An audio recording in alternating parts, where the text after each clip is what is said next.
És ben d'hora pel matí i tot comença a moure's. És 2 de juny de 2018 i el Ball de Bastons de Catalunya està a punt de marcar una fita al calendari de la mà del Ball de Bastons de Salou i de la coordinadora de Ball de Bastons de Catalunya. Estem a punt de veure la recuperació de la trobada bastonera infantil de Catalunya després que celebrés una única edició l'any 2001 a Castellar del Vallès. Durant tot el matí, infants i adolescents venen a Salou per gaudir de la seva festa i poder participar en les diferents activitats que s'han organitzat.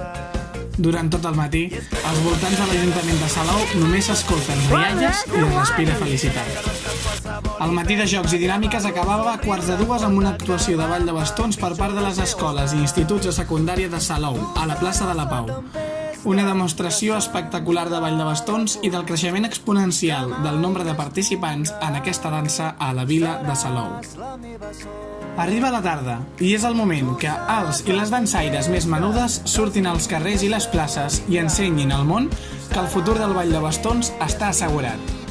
En aquesta edició contem amb la participació de 16 colles, com són el Ball de Bastons de Castellar del Vallès, el Ball de Bastons de Canyelles, la colla bastonera infantil l'Arreu de Mollerussa, el Ball de Bastons de Llorenç del Penedès, la colla petita dels bastoners d'Esplugues de Llobregat, l'Esbar Santa Llúcia de Reus, el Ball de Bastons Menuts de Ribes, l'Esbar d'Enzaire Ramon Dolcina de Vilaseca, el Ball de Bastons de l'Espluga de Francolí, els bastoners de Sant Sadurní d'Anoia, els bastoners de Terrassa, el Ball de Bastons de l'Arbós, els bastoners de l'Esbar d'Enzaire de Sant Adrià, el Ball de Bastons de la Romànica de Barberà del Vallès, el Ball de Bastons Xics de Ribes i el Ball de Bastons de Salou.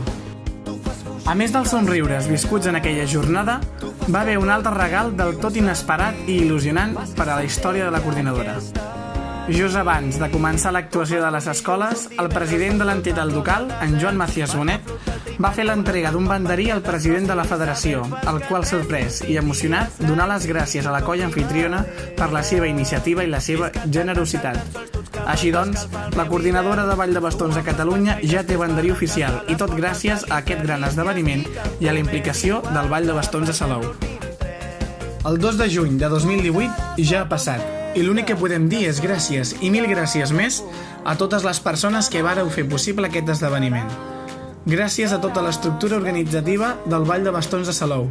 Gràcies a tot el voluntariat que va sostenir aquest esdeveniment.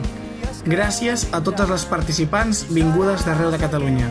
I sobretot un especial agraïment a tot l'equip de monitors i monitores que assegura amb el seu esforç i altruisme el futur d'aquesta dansa que fa vibrar els carrers i les places al ritme dels cops de bastó. Per cadascuna de les persones que ho han fet possible, gràcies i a per la propera edició. Visca el Ball de Bastons, ara i sempre!